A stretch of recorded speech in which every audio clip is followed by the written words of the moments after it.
Il y a quelques années, disons il y a 4 ans, j'ai pensé vraiment que les glucides faisaient grossir. Je croyais que si nous mangions des glucides, nous prendrions forcément du poids. Et vous savez quoi? Cela peut effectivement arriver si vous ajoutez simplement des glucides en plus dans votre alimentation, sans faire un autre changement crucial. Mais si vous faites ces changements essentiels dans votre alimentation, vous pouvez littéralement manger des glucides à volonté et voir votre poids chuter, tout en améliorant votre santé métabolique en même temps. Et ce ne sont pas mes paroles uniquement. Plusieurs excellentes études scientifiques l'ont démontré dans la pratique. Alors, si vous aussi, comme moi dans le passé, vous avez peur de manger des glucides parce qu'on vous a dit, notamment dans les cercles low carb, que c'est mauvais pour votre glycémie, mauvais pour votre insuline et que ça fait grossir, je pense que cette vidéo va vous plaire. Alors, suivez-moi. Bienvenue sur ma chaîne, je suis Renata Barcelos, chercheuse indépendante en sciences de la nutrition. Ici, je vous aide à utiliser le pouvoir de la nutrition pour transformer votre santé et votre corps naturellement, et toujours basé sur la science. 2 choix pour maigrir sans prison alimentaire. Soyons honnêtes, si vous voulez perdre du poids et améliorer votre santé métabolique sans vivre une prison alimentaire, sans compter les calories et sans vous épuiser à faire des exercices, des choses qui ne fonctionnent jamais sur le long terme, vous avez essentiellement 2 options. 1. Réduire fortement les glucides et vivre en luttant constamment contre votre instinct naturel d'en manger. Et 2. Augmenter les glucides et en même temps réduire les graisses de façon stratégique. Si vous préférez la première option, réduire les glucides, j'ai déjà des dizaines de vidéos ici expliquant comment le faire correctement. Allez-y. Mais je dois vous avertir, après plusieurs années à suivre ces modèles, j'ai moi-même vécu des effets secondaires métaboliques sur le long terme et je vous en parlerai à la fin de la vidéo. Mais maintenant, si vous aimez vos pommes de terre, votre riz, vos fruits bien mûrs et qu'une vie sans eux vous semble triste, alors la seconde option, plus de glucides et moins de graisses, peut être une révélation. Pourquoi augmenter les glucides peut faire maigrir? On pense souvent que plus de glucides est égal à plus de poids. Et c'est pour cela que beaucoup de personnes les évitent encore. Et comme je vous l'ai déjà dit, c'est vrai si on ne change rien d'autre dans la diète. Cela serait la même chose si vous commenciez à consommer plus de graisses sans rien changer d'autre dans votre alimentation. Vous allez avoir tendance à prendre du poids. Mais quand on augmente les glucides et qu'on réduit les graisses en même temps, les résultats sont surprenants. Prenons cet excellent essai clinique danois, qui pendant 2 semaines, 50 personnes en surpoids ont réduit leur apport en graisse de 39% à 28% et a augmenté leurs glucides de 46% à 57%, sans restriction calorique, en mangeant à satiété. Résultat, leur poids a chuté comme une pierre. Et même les participants qui avaient déjà un poids normal, ici avec le cercle noir, ont perdu quelques kilos. Et surtout, ils ont préservé leur masse maigre, des muscles. Les groupes contrôle, celui qui n'a pas subi de changement, a tout logiquement gardé le même poids. Tout cela en diminuant un peu l'ingestion des graisses et en augmentant un peu l'ingestion des glucides. La crainte, la glycémie et l'insuline. Beaucoup pensent, mais si je mange plus de glucides, ma glycémie et mon insuline vont exploser. Mais avant de voir si cela est vraiment une préoccupation, je vous invite à me laisser un pouce en l'air si vous appréciez cette vidéo jusqu'à présent. Cela me motive énormément à continuer à venir ici toutes les semaines. Et abonnez-vous à cette chaîne pour atteindre vos objectifs de perte de poids et bien-être de façon naturelle, en se basant sur la science et la physiologie pour y arriver. Sans souffrance et sans jamais vous affamer. Alors, la glycémie et l'insuline. Avant de regarder ce que la science a à dire sur ce sujet, réfléchissons ensemble un instant. De nos jours, les peuples modernes qui sont en meilleure santé dans le monde sont les Japonais et les Vietnamiens. Ces derniers sont la population la moins obèse dans le monde. Et ces 2 peuples, comme de nombreux autres d'ailleurs, ont une grande ingestion des bons glucides dans leur alimentation quotidienne, ainsi qu'une ingestion un peu plus faible en gras, automatiquement. Donc, tout logiquement, si les glucides étaient le problème principal, ou ne serait-ce qu'une partie, s'ils étaient la cause de l'obésité ou du diabète, eh bien, ces pays ne seraient pas les plus en forme et en meilleure santé dans le monde, n'est-ce pas? Mais allons voir ce que la science nous dit. Regardons une autre étude japonaise fascinante. Des personnes diabétiques de type 2 et prédiabétiques ont suivi 2 régimes différents pendant 4 semaines. Ils voulaient justement voir ce qui se passerait chez ces personnes si elles consommaient plus de glucides et moins de graisses dans leur alimentation. Ils ont été divisés en 2 groupes et ont suivi 2 diètes différentes pendant 2 semaines. L'une avec 30% de graisses et 55% de glucides, et l'autre avec 15% de graisses et 70% de glucides. Détail, les chercheurs ne voulaient pas que les participants perdent du poids, ils voulaient qu'ils gardent leur poids stable. Donc ils les ont incités à manger jusqu'à satiété. Et même en mangeant plus de glucides, les participants ont perdu du poids et ont amélioré leur sensibilité à l'insuline. Leur glycémie et leurs triglycérides ne se sont pas aggravés, au contraire.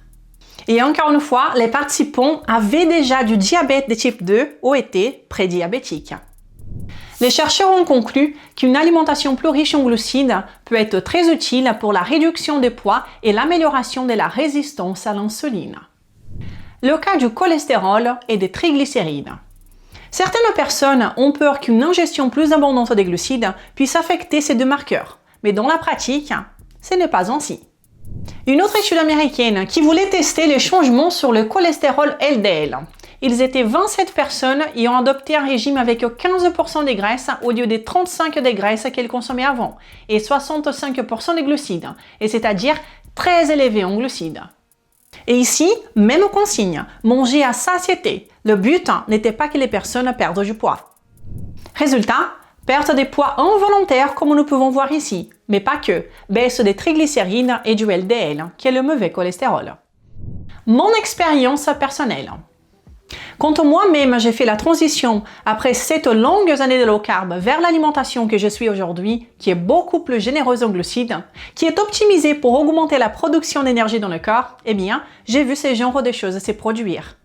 Ma forme physique s'est améliorée, j'ai pris plus de masse musculaire, ma glycémie a diminué, mon insuline a diminué, mon LDL a diminué, mon stress et anxiété ont diminué, ma thyroïde a accéléré. Je vais vous montrer mes résultats avec ces changements bientôt ici. Notez que je ne recommande pas de réduire votre consommation de graisses en dessous des 20% des calories de votre alimentation, d'accord? Le but, c'est de diminuer stratégiquement votre consommation de graisses et non pas d'éviter le gras à tout prix, d'accord?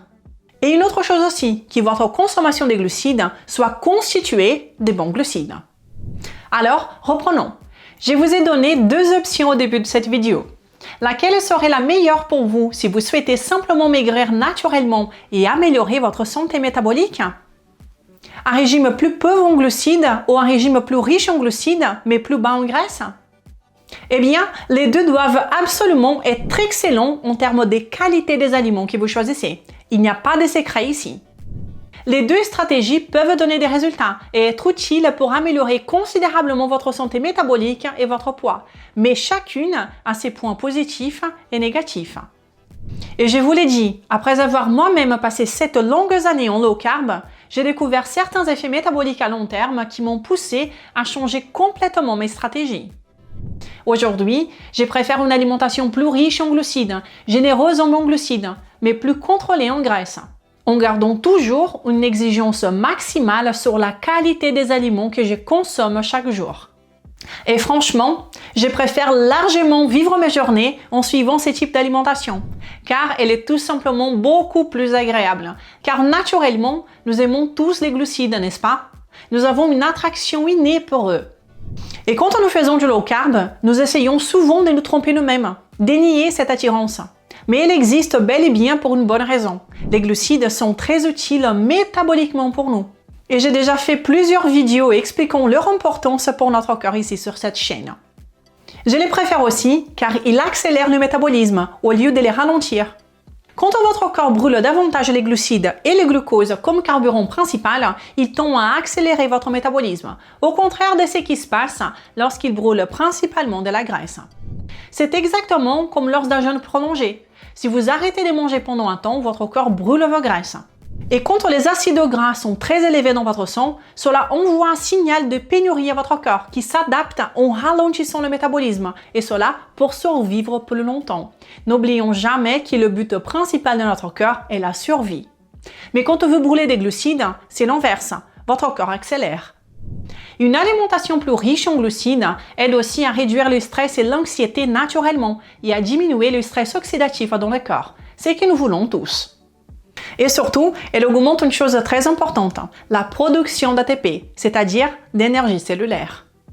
Quand votre corps brûle prioritairement des glucides, il produit plus d'ATP par molécule d'oxygène utilisée.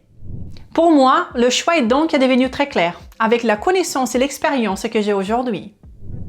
Et j'aide déjà des milliers de personnes depuis des années à appliquer exactement cette stratégie dans la pratique. À maigrir naturellement tout en améliorant leur santé grâce à une alimentation stratégiquement riche en bons glucides et bien formulée pour cet objectif. Si c'est quelque chose qui vous intéresse, eh bien je vous invite à découvrir mon programme Accélérateur Maigre définitivement en allant sur accélérateur-md.fr. Vous trouverez des listes d'aliments, des exemples de menus, des recettes pratiques et délicieuses et un forum pour poser toutes vos questions.